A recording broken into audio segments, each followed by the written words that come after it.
Have you ever noticed how some shops and businesses around you stay in business despite the lack of customers?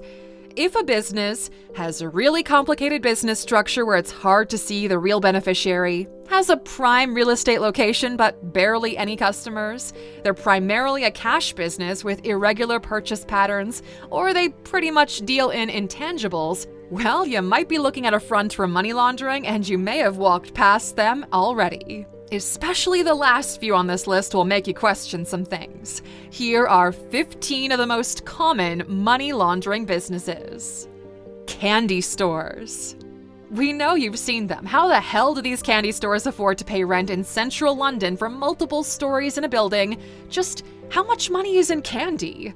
Well, as it turns out, a lot of dirty money. Not only did they find that these establishments were used for money laundering, they had to put a hold on their assets, which meant the police had to confiscate the candy and put it all into evidence. Claw machine and play areas. It's the same pattern here. Cash business, central locations, irregular patterns. Not only is the claw rigged, but so are the books. Since you're winning prizes, the accounting for these businesses are shady AF because they justify it as, well, this month the customer won X amount of iPhones and hundreds of $100 bills. The thing is, you need a lot of them in a lot of places to justify the cash flow. And some laser tag businesses have also had a history of money laundering as well. Laundromats. The myth is tied to Al Capone, who is said to have had laundromats to clean up his money. And this is where the term money laundering comes from. It used to be pretty common for mobsters to buy laundromats and even set up shop in the back room. Car wash. The most hated character in Breaking Bad knew what needed to be done, so they bought A1A car wash in order to launder the money that they obtained legally. Supplies, consistent clientele, high cash volume, and a lot of miscellaneous items up for sale at the above market rate. The supplier says they sold 100 air fresheners this week that they purchased for $1 a piece and sold for $15 a pop. If something is way overpriced but still shown on accounting sheets as being sold in high value, well, that's a massive red flag for money laundering. Nail and beauty salons. Every service business is pretty much the same, and criminals have been using them as fronts for years. It's hard to track down how many people come and go, expensive appliances that are never around, and more. Sunbed spots or massage parlors are also in line here. Restaurants. Restaurants are in constant flow of fresh produce. If there are restaurants in your neighborhood that stay in business, although they almost never have customers and the food is pretty bad, well, now you know why. Strip clubs. This one's pretty obvious, right? And there are a lot of ties with even more criminality. Not to mention that some of these establishments operate illegally as brothels and are actually a part of a massive international chain of human trafficking. Psychic reading. Bet you didn't see this one coming, but yep, psychics are one of the most common ways that people launder money. You can make up your hourly rate. You can make up the number of customers you helped, and nobody's going to ask for a refund. Not only do they use this venture to launder money, but even scam their customers by emotionally manipulating them. The most common way is to say that the bad luck they've encountered recently in their lives is because of a curse that was put on them. In exchange for thousands of dollars, the psychic will be willing to break that curse for you. Cash-only parking. You pay by the hour and you pay by the day. But if you look at the books at these places, though, you'll realize there are plenty of ghost cars that have been parked in and out without ever being there. Even if there are cameras at the entrance and exit, they usually malfunction when these cars come and go. Churches.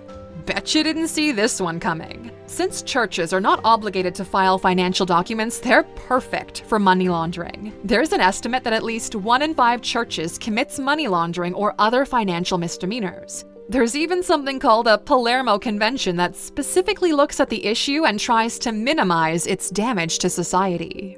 Most televangelists leverage the church to create an extreme wealth for themselves, and then they justify it as a gift from God. Art galleries. The art market is a perfect playground for money laundering. Let's say you've got a friend who paints. On paper, you pay them $100,000 for a painting. In reality, you just gave them $10K of the money for taxes on the $100K. Then you bribe an appraisal for the value of the painting that you just bought at $1 million.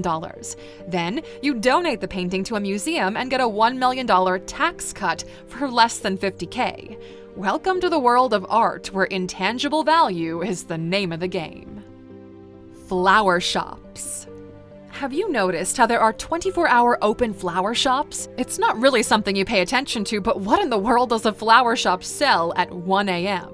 These are usually used for the sale of drugs or illegal merchandise. Because flowers are such a perishable item, it's easy for them to say they sold 1 million tulips on Mother's Day without batting an eye. If you think non-stop flower shops are crazy, oh baby, wait until the next one. Local cinemas. Small-town cinemas are still open today despite nobody really going to see movies in something less than a big cinema like an IMAX.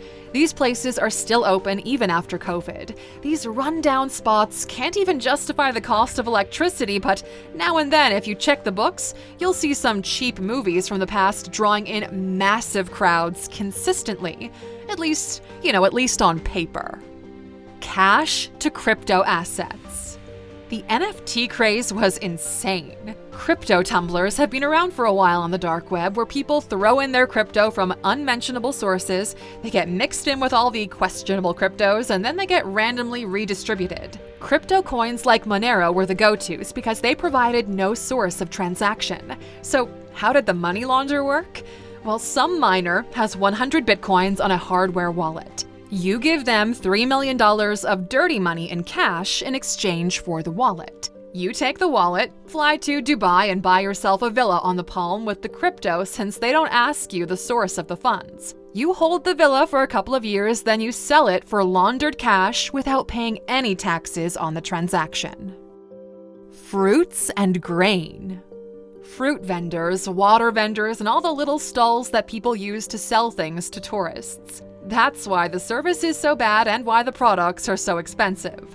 From the production to the end point of sale, every piece of the chain can be used to launder money. Who can actually check how many apples you collected this year? Not to mention they have a great distribution network and use the routes to move money to other types of merchandise. And hey Luxor, these are just some examples to get your brain working. Now it's your turn. What business in your city is clearly a front for money laundering? Let us know in the comments. And since you're still watching, here's an extra bonus. Banks are in this as well.